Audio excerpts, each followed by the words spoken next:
ते म्हणून केलं होत नाही आणि ते आमच्या रक्त कधी घडवा नो नाही आर्मीचं असल्यामुळे आम्हाला नो प्रॉब्लेम त्याचं नाही आहे ना त्याचं घट्ट होत आमची आर्मीचा आमचा लहान आहे साजरा मध्ये 22 वर्ष काढून 15 वर्ष काढून निवडून महामंडळ 22 वर्ष ड्रायव्हर होता तीच काय नव्हता आणि त्याला मरताना त्याचं रक्त घट्ट झालं 3 लाख 60 गोष्ट हे घेतलं का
गौरव sir.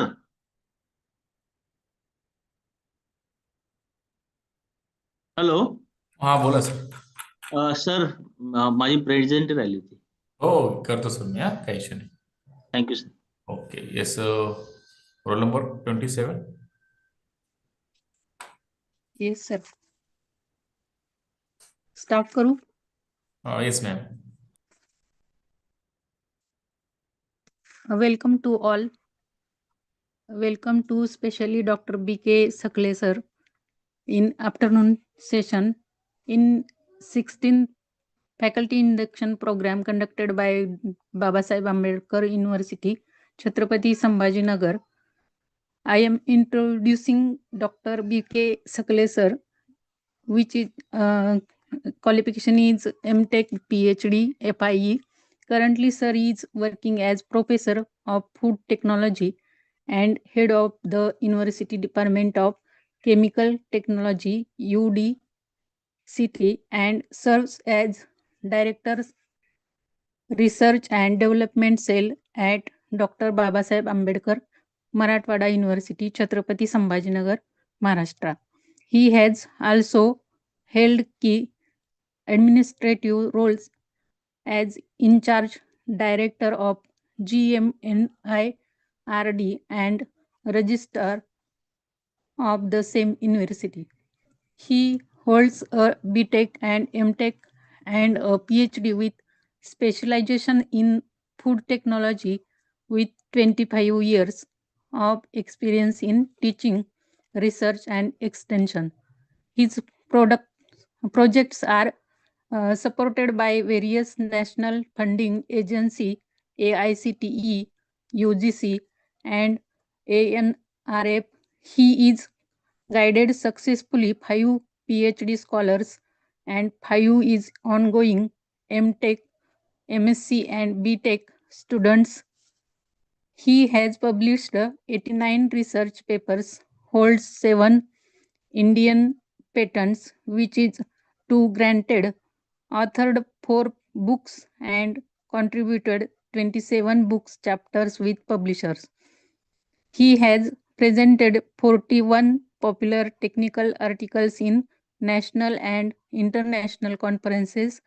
He completed R&D training at the Agricultural Research Organization, Volcanic Center, Israel, and as visiting faculty at the USA, Spain.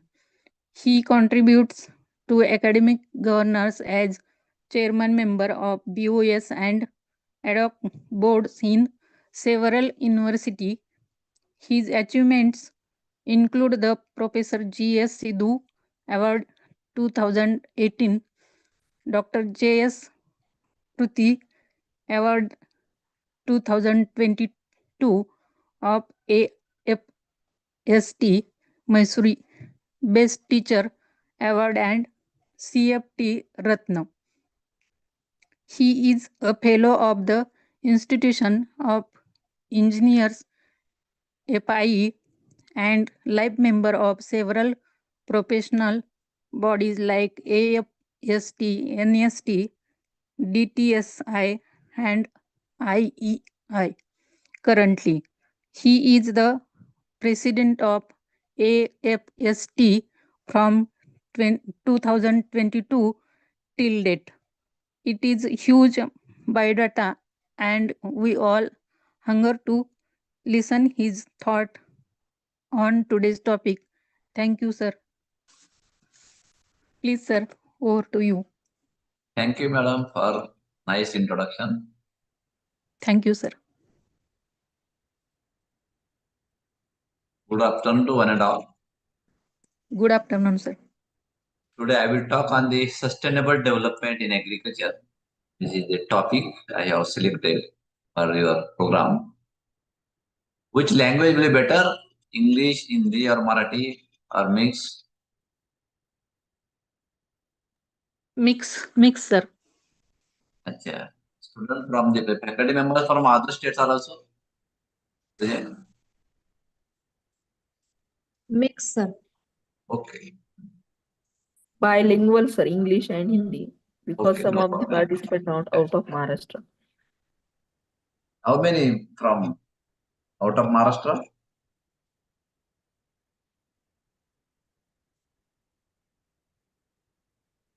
Hello, am I audible? Yes, sir, audible. Yes, sir, sir. you're Yes. audible, sir. Total 35 participants, right? Yes. How many from the out of Maharashtra?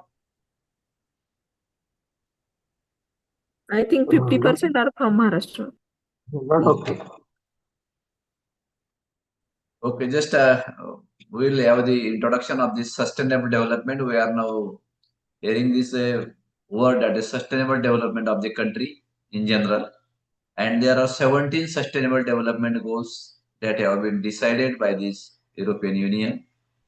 And we have to achieve it by 2030. And therefore, in different sectors, we have to use the sustainable technologies or green technologies or green energies in order to achieve this development. We have to consider the environment as one of the part and parcel of this developmental process. We cannot do the development without the considering the environment. So it should be eco-friendly. So what is the definition of the sustainable development? That refers to the mode of human development in which the resource use, the natural resources that we are having, that is reducing day by day. That's why the number of the problems are arising. And so that we have to again rethink that is resurgence is required in order to fulfill these human needs.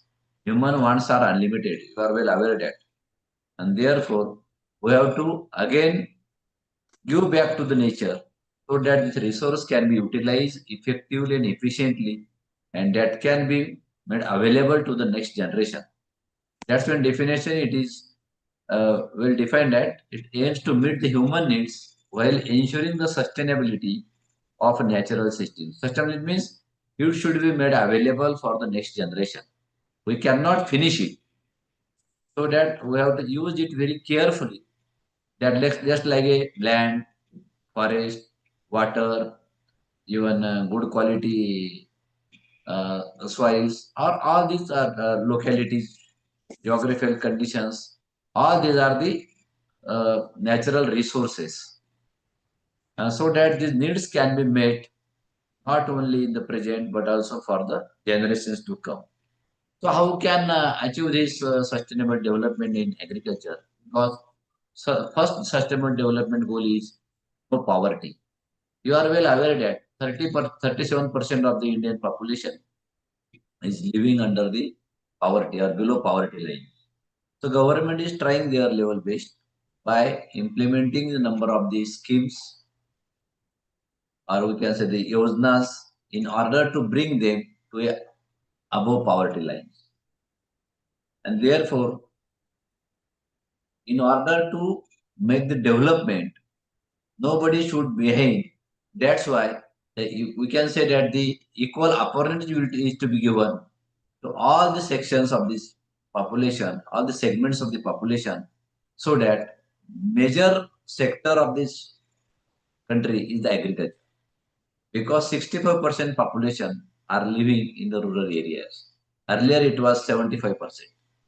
But it is reducing, and the peoples are shifting from rural to urban areas in order to get the jobs or the employment. And therefore, the pressure on agriculture is increasing day by day because population is ever increasing. The rate of population is higher than the rate of agriculture production. Therefore, it puts pressure on agriculture that how we can feed the huge population that is ever increasing. And the area under the cultivation is decreasing day by day.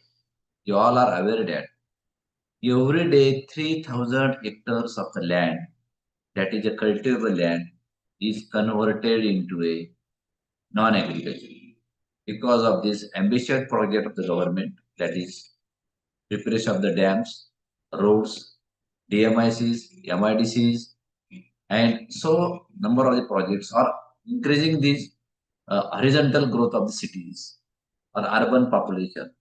That's why the question arises that in near future we should have the land for cultivation or not. And that's why it is more important how to use that land for the effective production or using the productivity. And that leads to the increase in this urbanization and this deforestation, climate change, global warming, such type of the buzzwords we are hearing.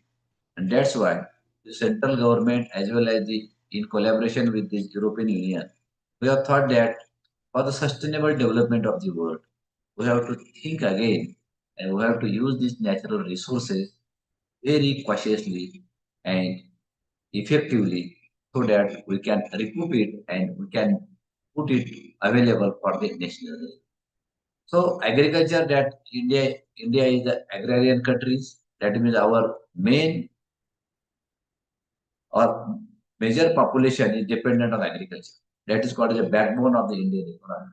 At the time of independence, contribution of the agriculture in the GDP was about 60%, 60 to 65%.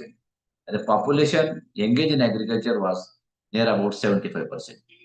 But nowadays, the pressure on agriculture, particularly the population, is going on decreasing. And today, 65% population is directly dependent on the agriculture sector. And the contribution in the GDP is significantly decreased or reduced, and that is up to 30. This is not a good sign of the development because the people are shifting from the other services and the GDP contribution in the GDP is decreased because other sectors are growing. Agriculture comes under the primary sector, the secondary sector and tertiary sector. Tertiary sector is growing rapidly by leaps and bounds, and therefore service sectors are increasing. That is not a good sign of the development or developed nation. We want to become a developed nation. Our Prime Minister is campaigning that at 2047, India will be the developed nation. So in order to achieve that target, we have to again focus on agriculture. That agriculture production should be increased, agriculture productivity should be increased, and the population dependent on agriculture needs to be decreased so that the agriculture will become more profitable business. That's why the doubling the farmers in is a major motto of the central government or Department of Agriculture, that farmers should get the remunerative prices and their per capita income of the country should be increased. Per capita income should be, farmers should be increased so that poverty line will be get reduced. That is, it should be no poverty. That is the first sustainable development goal that we have to achieve. Second most important sustainable development goal, that is the zero hunger. Even today, 35% population is suffering from the malnutrition. We are having the both realities. On one hand, we are having the problem of obesity, number of the chronic diseases, then gain in weights, and another hand, or the on second side, that our population is suffering from protein calorie malnutrition or having the deficiency in their diet, maybe either vitamins, proteins, or carbohydrates. So these are the reality. Even some tribal areas, they are not getting sufficient. They have to depend upon the single one-time food. So such type of the realities are available in the country. Therefore, this imbalances are needs to be bridged, and therefore, government is again emphasizing that nutrition portion campaign, nutrition portion scheme, national mission on nutrition, in order to get them a sufficient food, that is called as a food security. Being a developing countries or being a welfare nations, we have given the assurance to every citizen of the country that they will get the sufficient foods, that is under the public distribution system, particularly Antyodaya Yojana, that at the last person of this country should get the sufficient food, that is 25 kg per family. So that agriculture, that's why it depends upon agriculture in order to get a food security. So source of the employment for the rural population, and it provides the raw material for industries, food, fodder, fuel, revenue for the rural population. So all these are population are dependent on the agriculture for different their livelihoods. So this is the only source for livelihood. So that's why the majority population depends directly on agriculture and its allied sectors or agro-based industry. As per the Maslow's hierarchy of the needs, because we are all are ambitious, we are aspirant. Why we are attending these programs, or training programs, or induction programs? We want to do something for our better future. That is called as aspirant. And every aspirant, they are working hard in order to change their strata from below poverty line to the above poverty line to the affluent or rich. So these are for the Maslow. This is the hierarchy that the first one is the physiological needs. What actually we require as a human being. Every citizen or every human being requires food, water, warmth, and rest. That means these are the fundamental needs or basic needs. Physiological needs that we cannot live without the food. And that's why this is a basic need. And this category is major one. You can see the in pyramid. This is the broader base. So physiological needs to be completed. And government is trying to provide all these the basic needs to the everyone. Being a welfare nation, this is the responsibility of the government to give the or to provide the basic need. Second, the safety needs. This also comes under the basic needs. Safety needs, particularly financial security, social security, and health security. So, food security. This is most important. So, this comes under the basic needs or fundamental needs.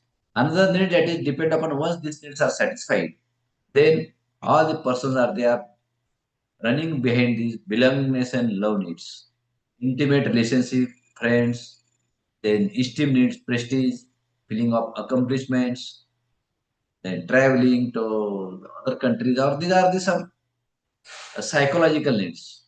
Once the basic needs are fulfilled, then person run behind the physiological needs. And last one is the self-actualization. There is self-fulfillment needs. The few percent, 2%, 3% are comes under this category. They are having everything and they are using the all the international brands, maybe cars or maybe clothes or their bungalows in the metro cities. So these are the as per the Maslow's hierarchy, food is the basic need or fundamental need. Now, what actually food we are consuming? We are getting the nutrients from the foods. Under the COVID conditions, we have experienced that without food, everything was person was having, but except the food, because the logistics was failed. So during that period, everybody has experienced that the importance of this life, because food is basic need and it provides nutrition. And if you are getting a good food, you will get a good nutrition. And good nutrition means they provide the energy required to the daily work as well our growth and development. And if a good nutrition or balanced nutrition you are getting, then that will lead to the good health. If you are having a good health, then you will not never fall sick or become ill. Therefore, during the COVID, our immunity power totally depends upon the how much type of the food you are taking, what different type categories of the food you are taking, nutraceuticals you are taking. So totally food or our dish is playing an important role in maintaining health. That's why it is called as health is wealth. And that's why the food is life. And that is underlined during the COVID-19 pandemics. And government has also at the international level, 2021 year is celebrated as a fruit and vegetable year because the fruits and vegetables are playing crucial role in maintaining the human health. They are called as a protective foods. They are abundant in vitamins and minerals. Vital, they are playing vital role. And instead of providing the nutrition, they are providing the protection to the human body and totally antioxidant, phytochemicals, and iron, everything is present in the fruit system. That's why during that after pandemic, that year was celebrated as the International Years of Fruit Vegetable. Objective was in order to promote increase of the fruits and vegetable in our diet. For a normal health, one should consume at least 85 grams of the food per day and 300 grams of vegetable per day. If you consume these vegetables and fruits as per the recommendation of Indian Council of Medical Research, definitely you will get the good health. You will be free from doctor. That is said that one fruit or one apple keeps a doctor away. So in order to maintain the food security, government is trying through the public distribution system or rationing system with the help of the Food Corporation of India, we are providing the 25 kg food to every that are essential commodities, particularly cereals, legumes, sugar, and edible oils. We are providing. Even at the tribal areas or at the remote areas, that is called as a targeted public distribution system through the collector office, that is the district office. And therefore, the food security is most important.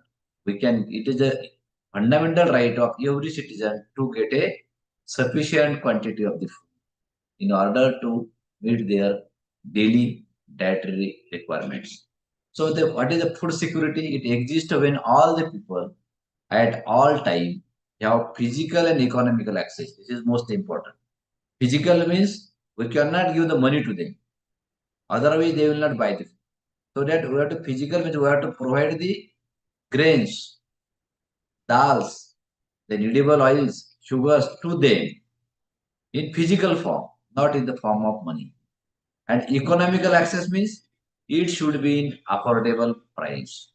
It should be in minimum subsidized rate, that is 2 rupees, 5 rupees, because they below the poverty line, they are not getting sufficient access to the economy. That's why the economical access is most important. To a sufficient, that means we have to provide the food sufficient in sufficient quantity. That I mentioned that 25 kg, 5 kg for each member. It should be safe. It should not be substandard or maybe adulterated. It should be safe and nutritious. Means good quality foods having the sufficient nutrients present in the food to meet their dietary needs. Dietary needs means at least they should get 2,500 calories. And food preferences. Food preference means depending upon the locality, depending upon the pattern of the state, we have to provide this specific food. In case of the Andhra Pradesh or South, the staple food is rice. In our area, millets are staple. In North India, wheat is a staple food. Depending upon their food preferences, we have to provide the quantity and type of the food material for an active and healthy life. And there must be a physical supply. I already mentioned, not in the form of the money. It should be in the form of physical supply of the desired food. That means that is required or they should be their food as per their food habits in sufficient quantity. And there must be a economic access. That means affordability. That should be at cheaper rate, subsidized rate. And there must be a stability in supply. It should not happen that once the food is given at first day of the month, and then after 3 months we will provide food. Such thing will not happen. There should be a stability in supply. Every 15 days or every month, the cycle should be fixed. Accordingly, the food is to be supplied in order to achieve the food security. That's why second sustainable development, what is zero hunger. So we can achieve that by 2030. By achieving the food security, we will achieve the nutritional security and security. And definitely social security. या पोरांच्या कोणाच तरी mike चालू आहे. आता कृपया mike बंद करा. Then the future of the food and agriculture. What we think that what will happen in next 10 days or 15 days? I have explained you that the area under the cultivation is decreasing. And therefore, if such the progress is continued, and definitely there will be again problem will arise that will not get the food. By 2050, our population will be near about 970 crores, 9.7 billions. You can imagine. And the area under the cultivation will be decreased. The population will be increased. So during that period, 70% food demand will be raised or increased. How to fulfill this? To feed this huge population? So out of the 3%, 2% will be live in the urban areas. Means urbanization will be again hasten or accelerated. Therefore, it is most important that we have to think and we have to think in a sustainable manner. That is sustainably improve the agriculture productivity to meet the increasing demand. Because of the first revolution or the green revolution, no doubt our production is increased. But during the green revolution, we have introduced the use of the chemical fertilizers. We have promoted the use of the insecticide, pesticide, weedicide, herbicide, irrigation systems. Because of the continuous application of these chemical fertilizers, then insecticide, pesticide, our total ecosystems has been disturbed. And because of that, we'll find that we become the self-sufficient in this food grain production. We are the largest producer in the food grain production, but our productivity can be decreased or is decreased. And therefore, in near future, it again goes on decreasing because of the global warming. The pH of soil is increased, and that's why the productivity is decreased, temperature is increased, and all these parameters because of the only environmental disasters or disasters is observed because of the deforestation, urbanization, all the changes has been occurred that is called as a global warming or climate change. And that has the adverse effect on the agriculture. Therefore, in order to meet the increasing demand, again we have to think about the sustainable manner, sustainable way, so that we can again resurgence of this agriculture in order to get the sufficient. Third challenge, that is climate change and intensification of the natural hazards, because the water is not safe, our food is not safe because the soil become ill, soil is having the heavy metals, soil is having the pesticide residues, means our foods are becoming toxic. So if I want a food from free from the any hazards, health hazards, that means again we have to improve the soil flora. You have to improve the soil fertility. You have to improve the soil quality, and then productivity will increase. In case of these oil seeds, we are totally dependent on the nearby countries. We are importing the edible oils. We are not self-sufficient in edible oil production. Every year we are importing near about 1,50,000 crores of rupees we are wasting on the importing the edible oils. This is the third commodity after the gold, second is petrol, diesel, and third is the edible oil we are importing. We are not self-sufficient in edible oil. We are importing from the Malaysia. Their total economy dependent on the palm oil. 145 lakh metric tons oil we are importing every year. So this is not a good sign of this country. It totally known as a country of agriculture or agriculture. Then fourth important challenge is to eradicate the extreme poverty and reduce the inequality. There is two poles. One is the persons are having the rich, another one that they are living under the below poverty. That's why this is we have to bridge this gap. So inequality is there. So we have to balance it. 800 million population are chronically hungry. Means in India, 35% population are hungry, malnourished, or under starvation. And overall the globe, we think 800 million people are chronically hungry. And 2 billion people, 2 crore people are suffering from the micronutrient deficiency, either vitamin A deficiency, vitamin C deficiency, vitamin D deficiency, or in some cases they are obesity. In US, child obesity is major problem, overweight is major problem. So these are the realities. And in our countries, underweight problems are there. Malnourished children are there. So, and next one is the improving the income earning opportunities in the rural areas and address the root cause of migrations. Because the employment is not available in the rural area, that's why they are migrating from rural to urban areas. They are putting pressure on the urban areas, and that's why. And agriculture, there is nobody is ready to do the work in agriculture, so they are living from the agriculture. So it is not a good sign. So we have to provide them employment at the rural area. That's why the government is establishing the clusters at their production centers. Then end hunger and all forms of the malnourishment. Then build resilience to protracted the crisis, disasters and conflicts. Prevent transboundaries and emerging the agriculture and food system threats. Address the need for the coherent and effective national and international governance. So it is required. Basically, from this slide, we can see that four basic challenges are there. And that challenges not only in front of the only India, but across the globe. These are the four major challenges of global challenges. First one is the enough food, because even today we have to import certain commodities, and most of the countries they are not getting their own.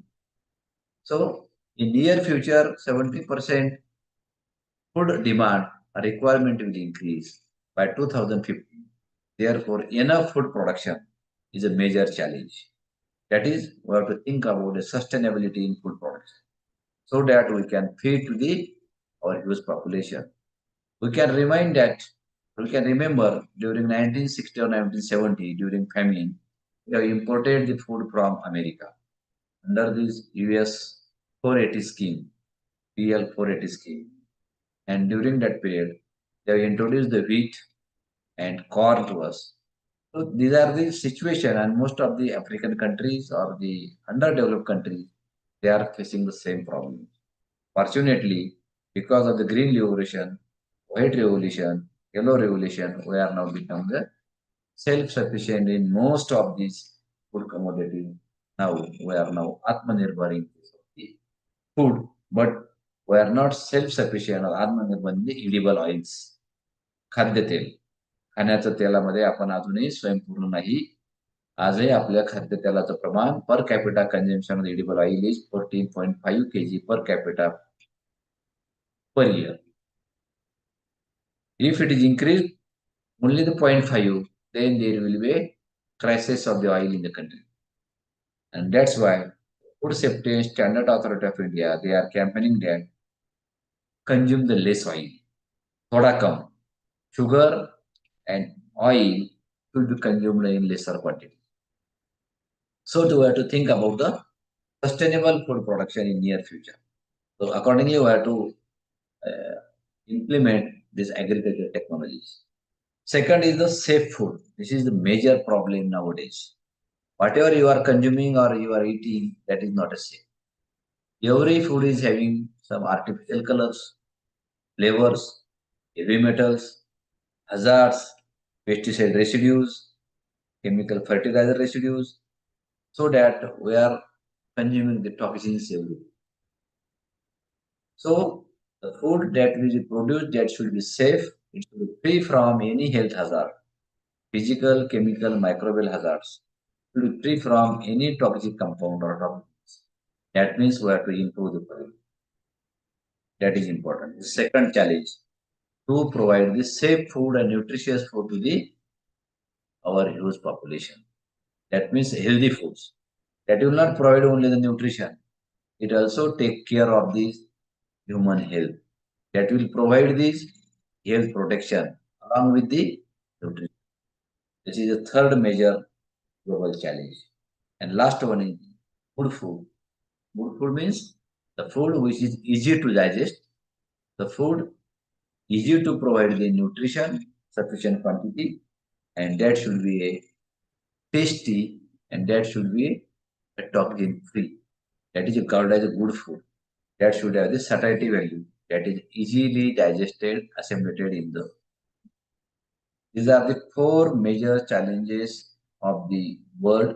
Accordingly, we have to think in a sustainable manner how we can face these challenges. And you are well aware that if there is challenge, definitely there is opportunity. All the opportunities are lies in the challenges. So accordingly, we have to think the manner that is grow, nourish, sustain together. That's why our actions are our futures. If you take appropriate action today, definitely our future will be bright. म्हणून म्हणतात आज जे आपण करू ते आपलं उद्याचं भविष्य. आज चांगलं काम केलं तर उद्याचं भविष्य उज्ज्वल असतं. आज जर आपण काहीच केलं नाही, आळशीपणा केला तर उद्याचं आपलं भवितव्य चांगलं राहणार. म्हणून our action, today's action be our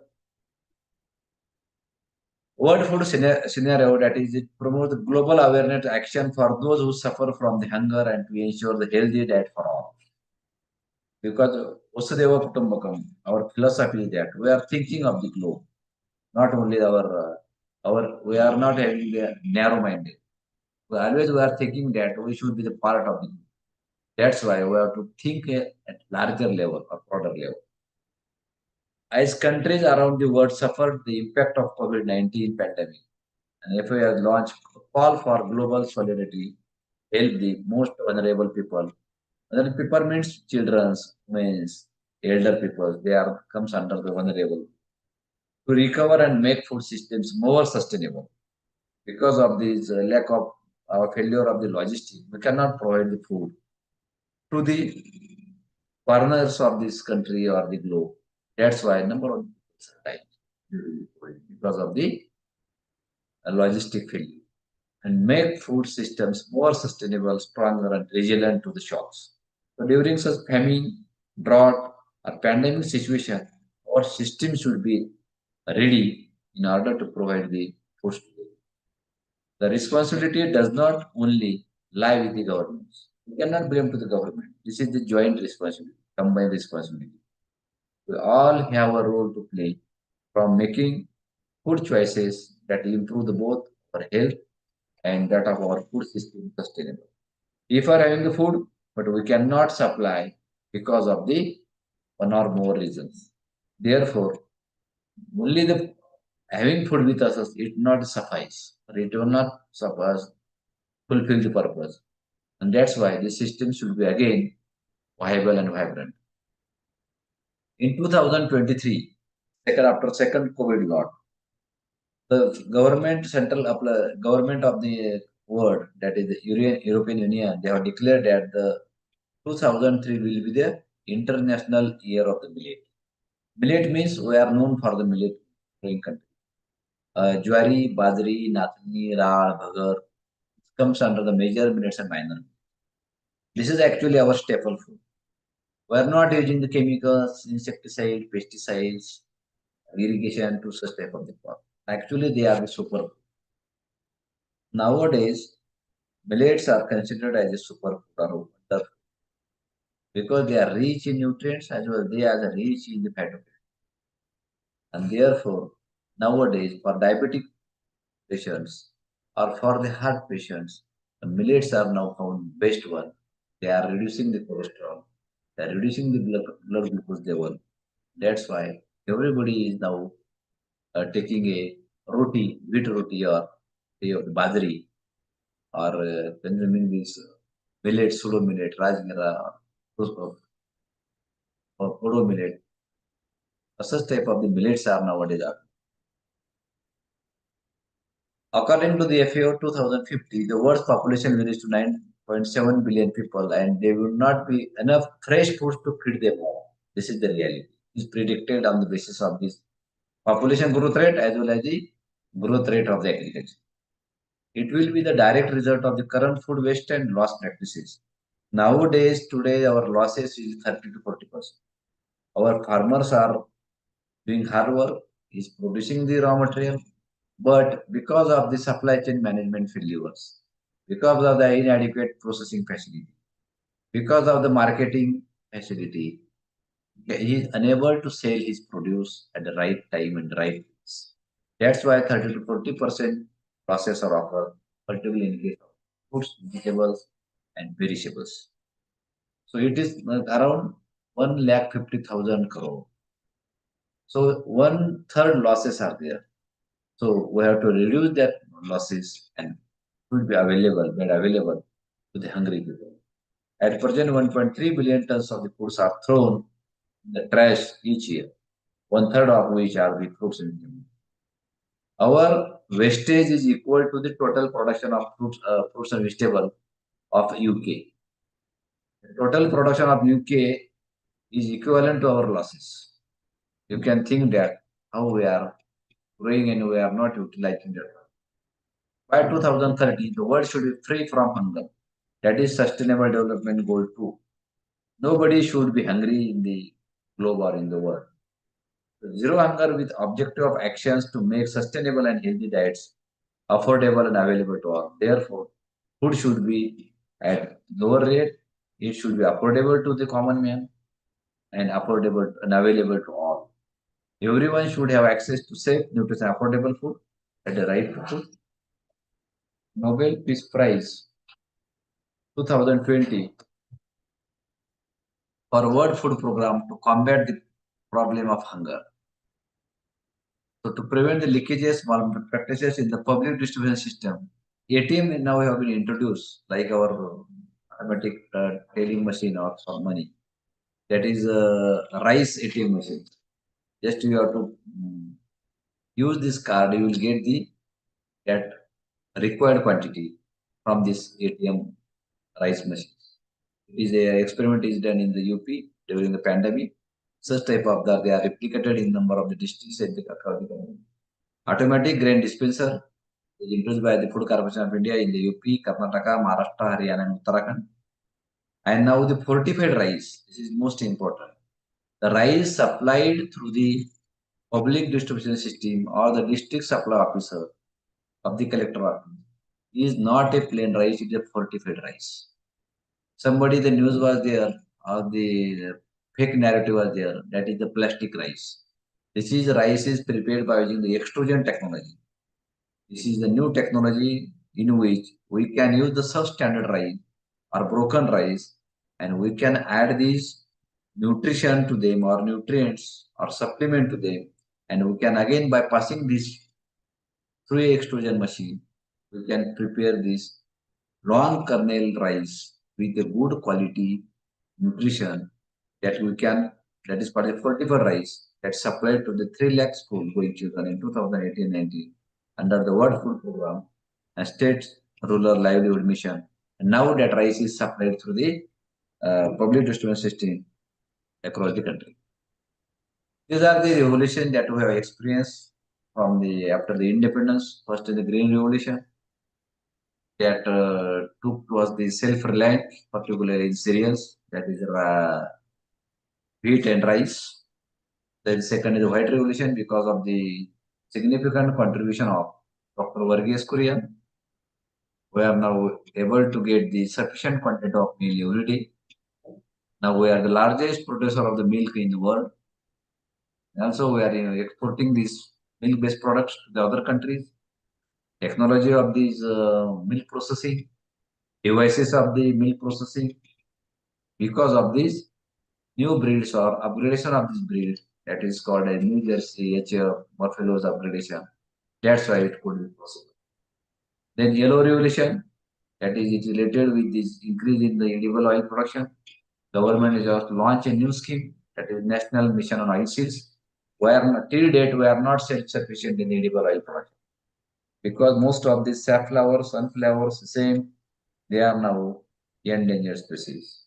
You cannot see because of this, only because of the soybean, we are getting the edible oil sufficient. It is not to suffice the purpose of this total requirement, so that we are importing the palm oil from Malaysia. Now the blue revolution is related to the production of these seafoods, particularly fish, prawns, shrimps, lobsters, inland as well as the marine fisheries. So we are exporting major quantities and we are getting these foreign exchange or dollars from exporting these seafoods. Golden Revolution related with the increase in production of fruits and vegetables, and we are now self-sufficient. We are the largest producer of the fruits in the world. particularly all major fruits, and we are the second largest producer in the world in case of. These are these revolutions in the world, and these are the strong sides or the strength of our Indian agriculture, that we are having the maximum air land. We are the second in the world, having the irrigated arable lands that can be cultivated, irrigated, and we are the first. We are the first in the rye, wheat, second in wheat, rice, paddy, or milk. We are first. So by production, we are the largest producer in the world. But when we are producing 50% of the world's mango. We are having about 300 varieties cultivated in the country, and we are 50%. We are having the production 50% production of the world, and 20-30% banana we are producing, 36% cashew nut, 11% onion, 28% cauliflower, 20% green peas, 13%, 16%. As far as the buffaloes are concerned, we are exporting the beef. 3% population we are having as compared to 17% goat. We are very fortunate enough. We are having the 8,000-kilometer coastline. That is, we are having seafood from the coastal lines. We are no doubt we are largest in the production of all these commodities. But when you look at the processing scenario, we are very behind. All the other countries are far ahead than us. Malaysia, USA, they out of total production, they are processing 83%, 80%, more than 50%. Only India is processing 8.3%. Because most of the raw materials are going into wastage because of lack of facilities. We are the tropical countries in the high temperature. We don't have the supply chain management, cold chain management, inadequate facility of processing. There is no marketing facilities. We have to sell these produce at the local markets. They are not the consumer. They are not have the affordability. All these results, and our food processing sector is unorganized. Therefore, all these results leads into a lower processing share. I just mentioned that when we compare the population, GDP versus population, first in agriculture, the scenario has been adversely changed or totally changed. At the independence time, for agriculture, our economy was totally based on agriculture. But it was contributing about the 60%. Nowadays, 65% population is engaged in agriculture, contributing only 13%. Then service sector, 16% population is engaged, contributing 60% income in GDP. That means service sector is growing rapidly. And the industry sector, in order to become a developed nation, industry and agriculture needs to be strengthened. Because in industry, only 10 to 15% population and contributing near about 20 to 25%. So that this government is focusing, the Make in India, Stand Up India, startups, these initiatives government has taken in order to boost this industry as well as agriculture sectors instead of the service. Then and then we can become the developed nation by 2007. Why the sustainable development is required or important?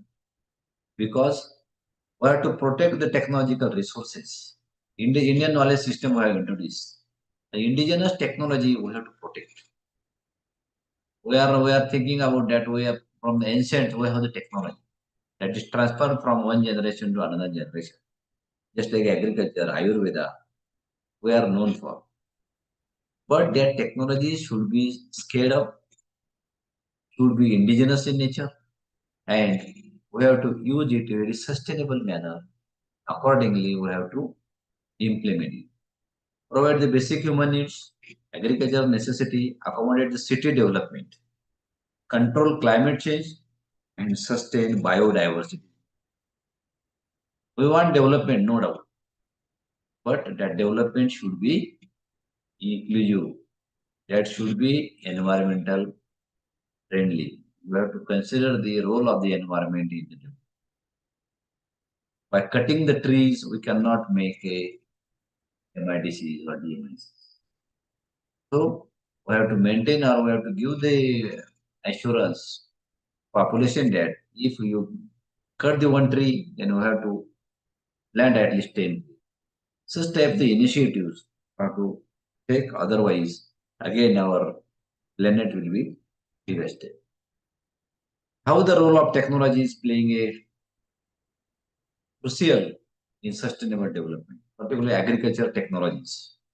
Improve the productivity. I have told you the soil health is deteriorated, pH is increased, that's why productivity decrease.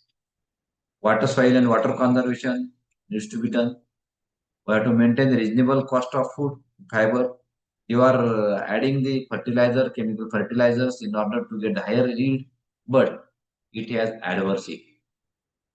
Up to a certain level, it will increase the yield, then that will be yield will be decreased. That is called a law of diminishing returns. Therefore, we have to improve the soil by increasing the biomass, by using the organic manure, by using the farm yard manure. Then agriculture waste we have to utilize effectively, improving the water availability and water use efficiency. We have to do the water the plant as per their requirement. We have to use this irrigation system, effective, efficient irrigation system like drip irrigation, sprinkler irrigation or micro irrigation. We have to reduce the food losses and enabling the farmers to modernize as this becomes feasible to them. So these are the agriculture techniques we have to use. Then climate change impacts for India because of the rise in temperature, average temperature, it has adversely affected the productivity. The expected climate change impacts for India, there is a change in the weather patterns. You might be knowing, even February we are having this cold. The temperature is very low, even in February. It's the first time happened. In summer, we have experienced that rains are occurring. Even ice falls are experiencing in the summer. Means the cycle is disturbed. Instead of getting rains in June, they are getting in the September, October, November. Means this rainy season has been disturbed, or the winter has been disturbed, or summer has been disturbed. They adversely affect, that is weather pattern has been disturbed. In deserts, they are having the floods, and in these assured rainfall, they are now converted into deserts. Cyclonic disturbances, sea level rise because of the climate change, changes in agriculture needs, changes in freshwater supply, impacts on the forest and natural ecosystem, and indefinitely it has adverse effects on human. So these are the impacts of global change. I have given some examples that the 10 to 40% loss in crop production in India, that because of the increase in temperature. Then it affects the food security, the prices of international prices will increase. Demand and supply. If the supply is more than the demand, definitely the prices will fall down. And it will create the seasonal glut or market glut. Small change in temperature and rainfall would have significant effect on quality of cereals, fruits, aromatic plants. Pathogen insect populations. Climate change likely to aggravate the heat stress in dairy animals. Milk production also will get affected. Their reproduction system will get affected. So that 1.6 million tons milk will be get decreased. Is expected in 2025, and it was observed. For the agriculture and food security, what we are knowing, the rising of temperature, the yield will be reduced. And what we have to do, that we have to introduce the crop diversification, improved soil management practices, together with the development of drought resistance crops. Then for energy, we have to use this green energy. That we have to do. The increase in the variability and long-term decrease in the river flows can pose a major challenge to the hydropower plants because our energy totally depend on the hydropower. So we have to promote solar-based power or the solar-based equipments. Now we are gaining importance nowadays. The droughts, floods, tropical cyclones, heavy precipitation events, hot extreme. Now the heavy precipitation events are now observed across the globe. -10 temperature is there. Europe, the small there, and heat waves are known to negatively impact agriculture products and farmers' livelihood. So therefore, climate change is responsible for farmers because of the heat. Now, as far as the food losses are concerned, every year around the globe, 1.3 billion tons of the food is lost or wasted. That is 1/3 of the all food produced for the human consumption. This is not a simple loss. This food loss and wastage are also the amount to a major squandering of resources because we have given the input in the form of natural resources. We have utilized the water, we have to utilize the land, we have to utilize the energy, we have to involve the labor and capital. It is not the energy loss in terms of quality and quantity, the loss in terms of the natural resources. And therefore, needlessly produced during this production, we have produced the greenhouse gas, particularly carbon dioxide that is in the form of water vapor, then methane gas, then carbon dioxide, nitrous oxide, fluorinated gases, fluorocarbons, such type of the gases that is also responsible for increasing the temperature of the air.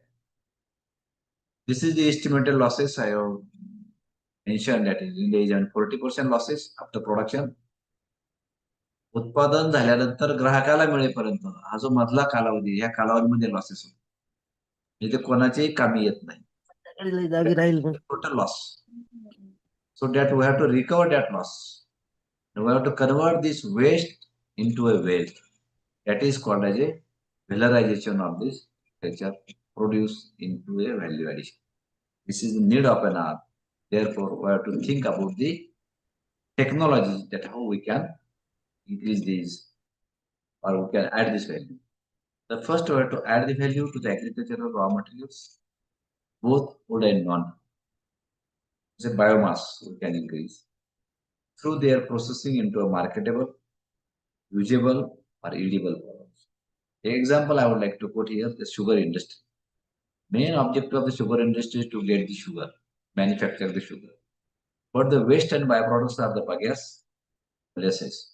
If you convert this bagasse into a paper, or when bagasse is used as a fuel for this for the emission of the steam, definitely that will reduce the energy. And for the molasses, if you convert this molasses into a alcohol, definitely that distillery will become beneficial. And when the factory which are having the distilleries, that will having the more profit, earning more profit, and that is become economically stable. So such type of the value addition can be done. So we have to enhance the income and profitability of the producers, bring forth profits and additional income to the farmers have to think accordingly that we have to increase the production as well as the productivity that will return to the returns more. That is called a doubling the farmer. So that agro processing is the need of the hour. Definitely, benefits of this agro processing industries in the agriculture. That is only the agriculture plus agro processing industry that will boost our Indian economy. And that the agro processing industry will minimize the post-harvest losses. That will generate the employment. This is only the industry having the direct and indirect employment. Income generation, farmers will get the remunerative prices, will be doubled. And we will achieve the sustainable development goal 1, no poverty. If the farmers' income is increased, definitely they will come above the poverty line. Then foreign exchange earning by exporting our agricultural commodities can earn the foreign exchange. And now the rate of the dollar is 92 rupees. Earlier it was only 57, 52, 10 to 15 years. Now it is increasing. Means the value of our rupee is increasing day by day. That's why we have to increase the export and decrease the import. Then export promotion, then maximum quantity we have to produce which are having export potential.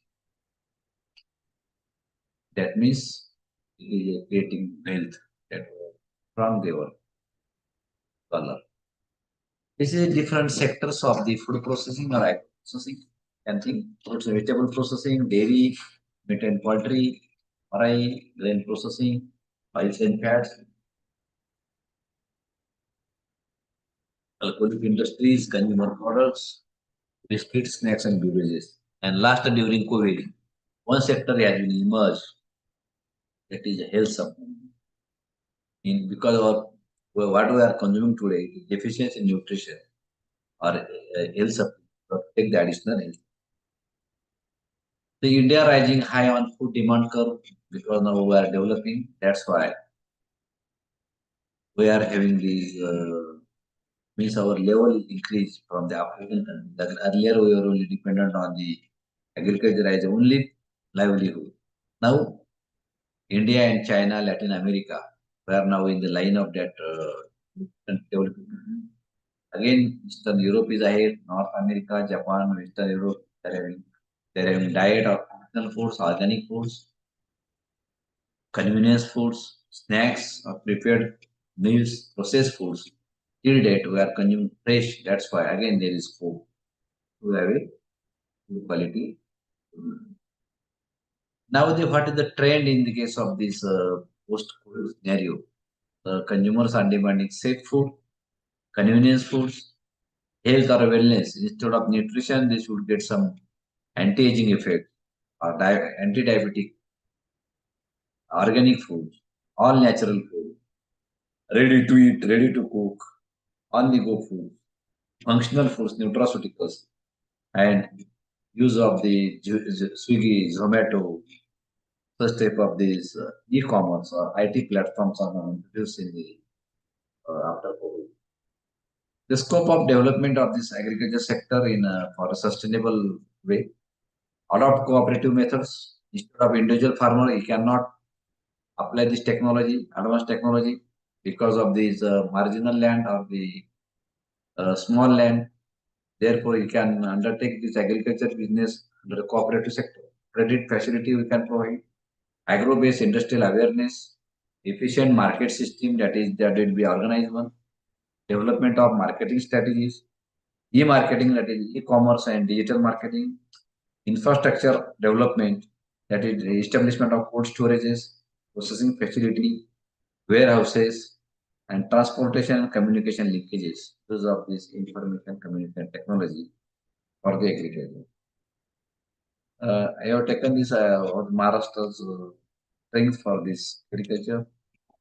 Then, in order to achieve this agriculture sector to be a vibrant or viable sector, then Indian economy plus agro-based industries. When we use the strength of this agro-based industries to the agriculture, if we convert the agriculture into agripreneurship, then our GDP will be increased. Again, we will depend upon our economy will be boosted.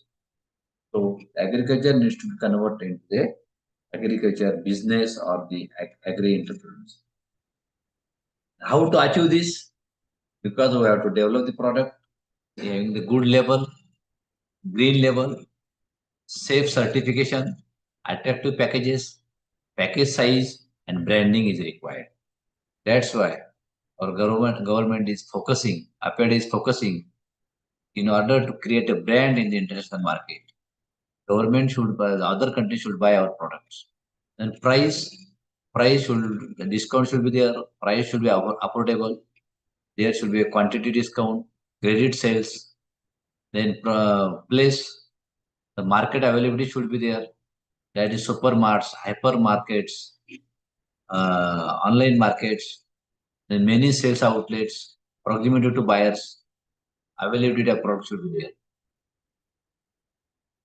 And then promotion through the advertisement, sales promotion, and campaigning at international level, so that our agriculture produce should be reached to each corner of the globe or world.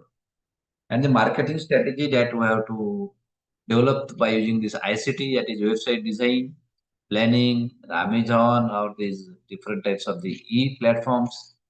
Management should be effective, offline integration, traffic buildings at global level. Social media should be effectively used for the marketing purpose, Instagram, Facebook, WhatsApp. Optimization process should be there, and conversion analysis, how we can convert this raw material into a valuable products. Therefore, there is a one-stop solution to have an agri startup. I have mentioned that agriculture startup, this number is very less. Nobody is interested in agriculture sector. Everybody wants service sector. And that's why, so in order to convert this agriculture into agripreneurship, agriculture entrepreneurship, therefore we have to, government is giving subsidies or the funds for this agriculture startup. Let's begin the innovative agripreneurship startup. And this is the statistics of the startups country. Total in out of total startups, 36,377. Agriculture startups very low, below the 8%.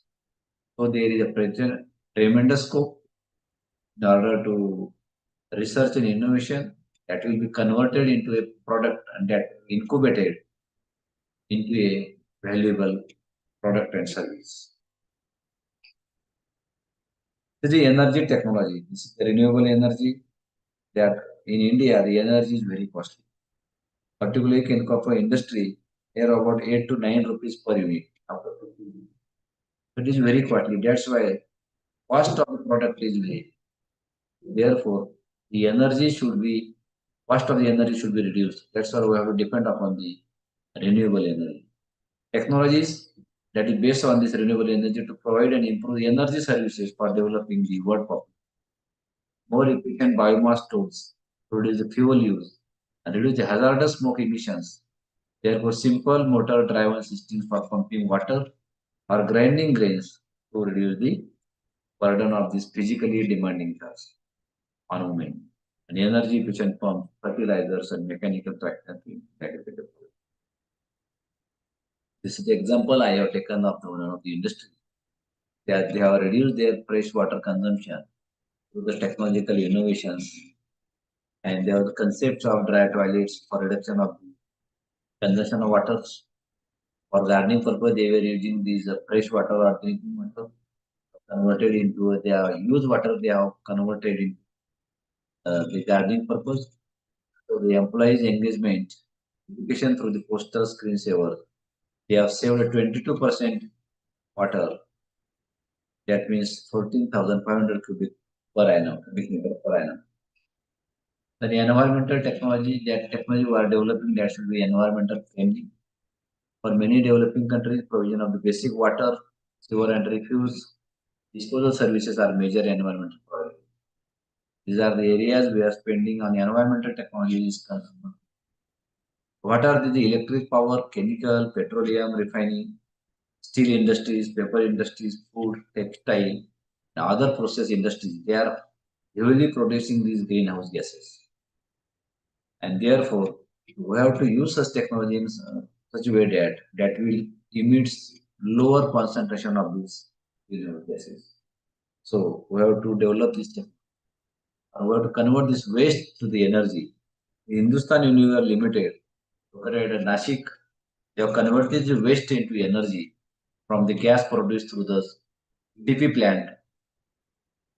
And they have produced near about 175 cubic meter per gas per day, equivalent to the 78 kg cylinder of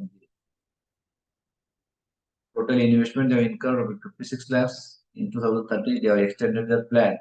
Near about 2 to 3 crores they have saved.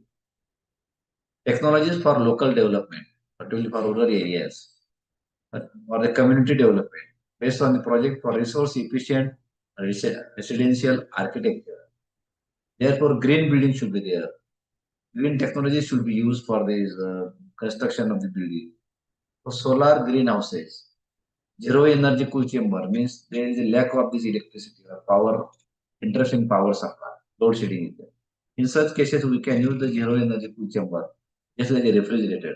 We can put our vegetable, fruits in a zero energy cool chamber, having the 10 degrees centigrade temperature. lower than the roof. Such type of the structure have been developed by the Indian Council of Agriculture Research, and we can use. They do not need any electrical supply. They are only eco-friendly. They can prepare by using these biomass, particularly the sugarcane wastage, that is passat. We are using, and some bricks. Such type of the farmers market, resource recovery from municipal solid waste, wastewater treatment, energy generation, and healthcare system. Now with the rooftop solar PV panels, photovoltaic panels are used. Nowadays government have initiated the Surya Ghar, Pantapradan Surya Ghar Yojana, and accordingly we are now becoming more prone to use these solar panels, solar energy for our day-to-day work.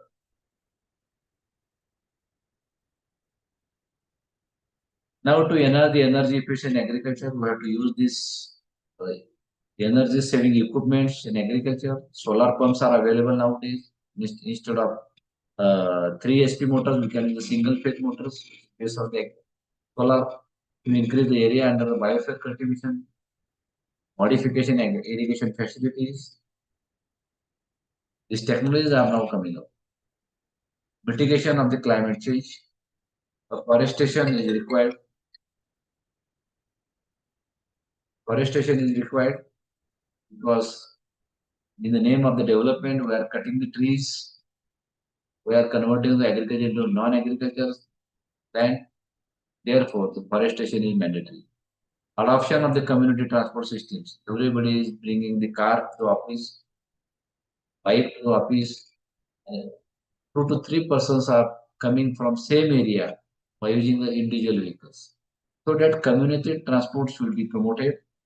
In case of even Mumbai, even having these class 1 officers, they are traveling by train. Because of the traffic problem, they are not using their vehicle. But by using this mindset that carpooling or community transport needs to be used in order to avoid this pollution. And promote to use the energy efficient equipment. So CFL or LED lamps will be used instead of the CFL LED lamps or solar lamps. Promote the use of renewable energy sources, that is solar heater, solar cooker, solar dryers. We can use our solution to solar conduction dryers. These dryers are nowadays available in rural areas. Self-help groups or women's groups are using solar dryers for their drying of these vegetables. These are highly perishable commodities. The drying solar dryer shelf life will be increased up to 1 to 2 years, and we can use whenever we require. We can reduce the bulk. So life cycle cost will reduce, minimal carbon footprint, attractive payback period, superior drying quality, wide variety of products we can use, and it will have the more nutrients. How this has impacted the farmers? 50% increase in profit because the energy is costly. If you use this such type of the solar energy, definitely the profit will be more. Nutritional improvement, market linkages, 40% reduction in post-harvest losses, and women empowerment and employment opportunities.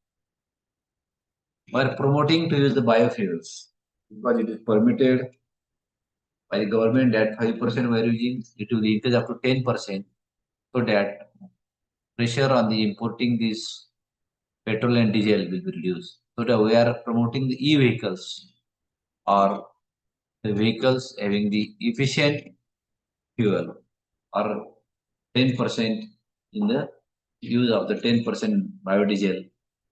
So that such type of the cultivation of biomass can convert it into biodiesel. But to adopt this 3R concept for industry, particularly reduce, reuse, and recycle. This is most important concept in order to protect our environment and in order to have a sustainable development. Initially, I mentioned that 17 sustainable development goals that decided by the European Union. We are the part of the achieving this sustainable development goal. First one is the no poverty. Second is the zero hunger. No one should be behind or no should one hungry. in the globe. Then good health and well-being, it is most important. Every citizen should get a good quality water, good quality food, and good quality health services. So that good health and well-being is third important sustainable development. Fourth one is quality education. Everyone should get the good quality education. It's a fundamental right. Gender equality, clean water and sanitation. Because water is the major problem of the illness. 70% diseases are coming from the consumption of turbid waters, or the water is having the microorganisms or high fluoride contents. Sanitation, from the COVID-19, we have learned that how to wash the hands. Personal hygiene is improved. Affordable and clean energy that will not create a pollution, that will be cheaper. Decent work and economic growth, it is most important. Industry, innovation and infrastructure development. Required inequalities, so all should be equal. There should be no discrimination. Sustainable cities and communities. Everybody should know what the sustainable technology, sustainability, then responsible consumption and production. Because human being is very greedy. He has a tendency to store these property or to store these commodities. So that responsible consumption should be there. Whatever we require, that we should procure or we should buy. Then 13 is the climate action, but to reduce the temperature of the planet. Life below water, aquatic food, we have to think about this quality of this seafood or sea life. Life on land, it should be improved. Ecosystem should be developed. And 16th is the peace, justice, a strong institution that will have this sense of the sustainability, sustainable food. And 17th goal is partnership for the goals along with the other countries. Day before yesterday, we have signed this partnership with the European Union in order to have this achieving this type of the goals. So the integrated and individual, economic, social, and environmental goals we have to achieve by the. Therefore, we have to take the threefold actions. We have to develop the policies. We have to take the action against the climate and inclusion, the society. We have to use this information communication technology because our population is more used to this technology.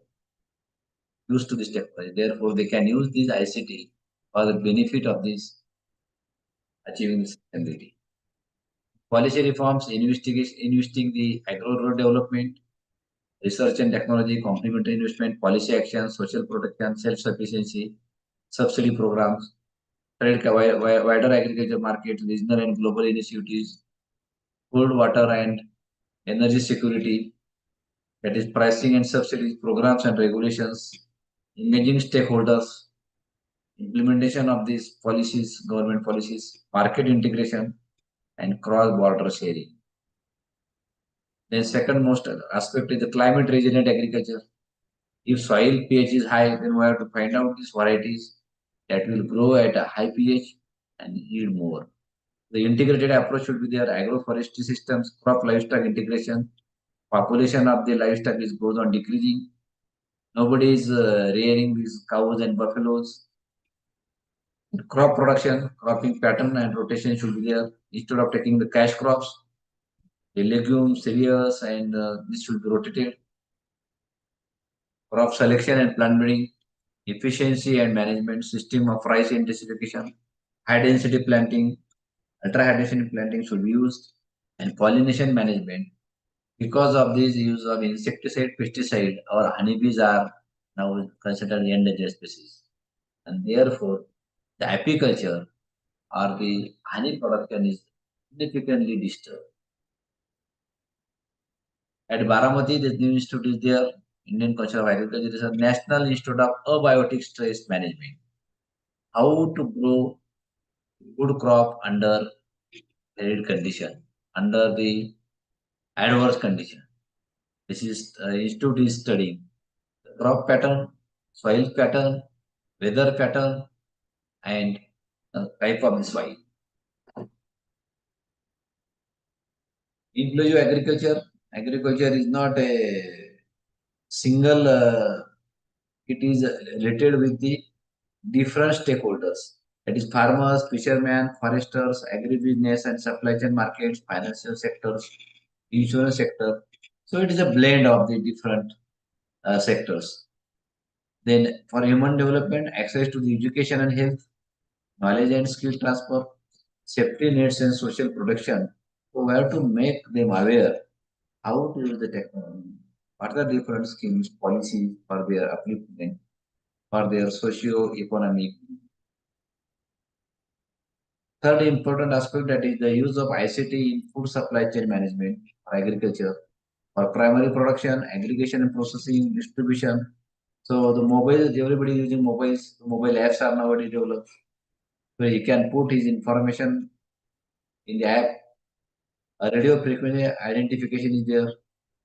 So satellite images we can take how much area is under a specific crop, what is the probable yield, then what is the impact of these weather conditions on it. So we can give the message to the farmers so they can manage, they can harvest before these climatic conditions come. So that use of this technology, we can save the produce, we can do the input to the farmers so that their produce will be saved. The agriculture trading and tendering platforms, we can provide this input like rates, prices, so that he can manage and he can sell their commodity accordingly. Online insurance platforms, because of natural calamity, insurance is given. Online and mobile payment platforms. So these are these use of the ICT. What we can do or what can be done for a sustainable development in agriculture, that is reduction in greenhouse gases emission from that we have to use these efficient technologies. Organic farming is promoted. Our Prime Minister has given special in this budget for the organic farming. So I'm not give 100%, but we have to think about this organic farming, organic food. Apiculture for quality product. Again, we have to bring this ecosystem that honeybees survive, change in the cropping pattern, time and rotation. We use the renewable energy, adopt modern technologies, that is green technologies, which is eco-friendly. Management of the byproducts and waste. I have given the example of sugar industry. So in every crop, you can use these waste byproducts and value addition. Safety in industries, whatever the hazardous industries are there, so we can reduce this hazardness. Food security and surveillance, so that we can provide this sufficient food to the everybody. It should be easily accessible and economical. Natural resource management. We have to preserve, conserve land, air, soil, water, then Indian knowledge available with the local community, their topography, that natural resources, the forest, we have to preserve it. Policy for the trade of agriculture. What is the agricultural product? We have to frame the policy so that product can be exported and converted into value-added products, and farmers will get the remunerative prices. Then the income of the farmers will be. So we aspire, we are aspirant. I already mentioned that we all are aspirant, want to something. That's why we are attending, we are learning something new so that we can bring a change in our life. Once the change is brought in personal level, definitely that will become a disseminated among the communities and students or among the society. The prosperous farmers or developed India. So what actually we want?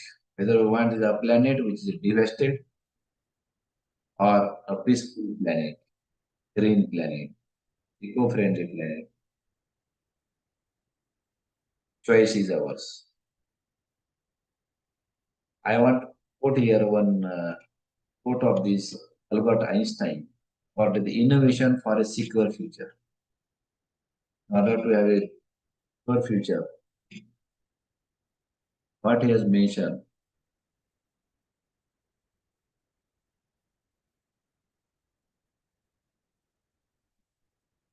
today's problems cannot be solved if we still think the way we thought when we created them. जेव्हा प्रश्न आपणच निर्माण केलेला आहे, सर्व प्रश्न आपणच निर्माण केले, त्याचे परिणाम आपणच भोगत आहोत. जर आपण प्रश्न निर्माण झाला तेव्हा जर विचार केला असता तर हा जी परिस्थिती आली नसती, असं अल्बर्ट आइन्स्टाईननी सांगून ठेवलेलं. Thank you very much for patient hearing, and I am thankful to the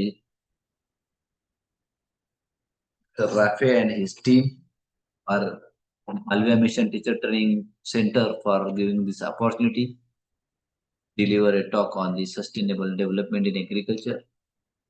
And personally, I am very thankful to all of you for patient hearing.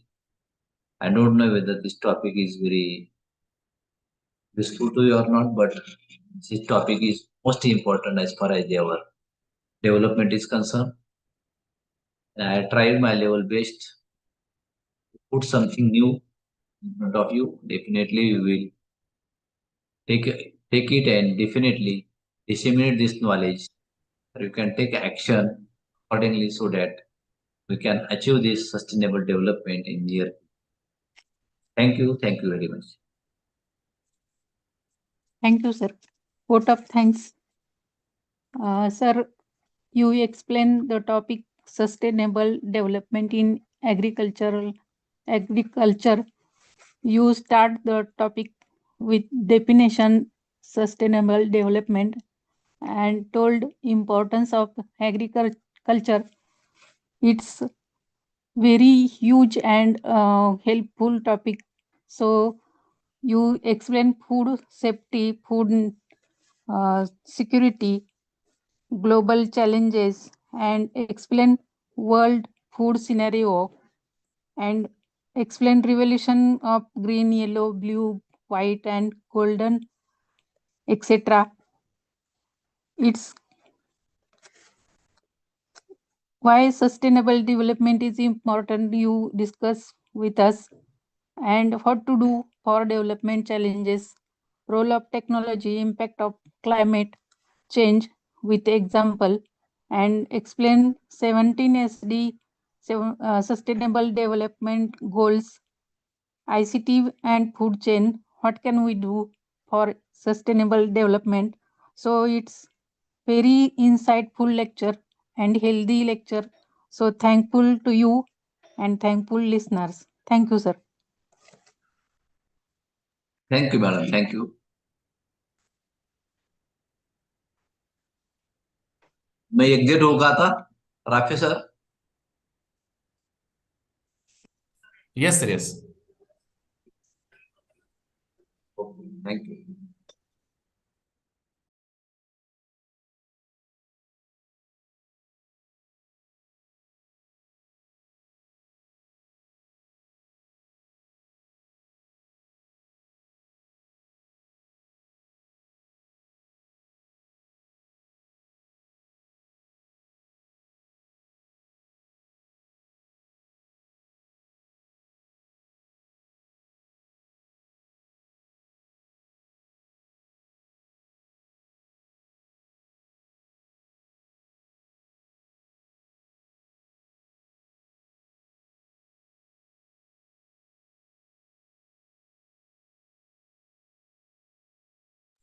Yes, participant अब आप अभी यहाँ में से लीव कर सकते हैं क्योंकि अभी मूक का लेक्चर रहेगा. तो अभी आपको ज्वाइन करना है कल morning session 10:30. Thank you sir. Yes, thank you. Hello yes ma'am. Gaurav sir, कल मेरा रिपोर्ट रीडिंग रहेगा 40 यस मैम. सुबह का सेशन का ना सर? हाँ यस, सुबह का सेशन रहेगा और दोपहर का सेशन जो रहेगा वो रोल नंबर 42 के पास है. जी जी.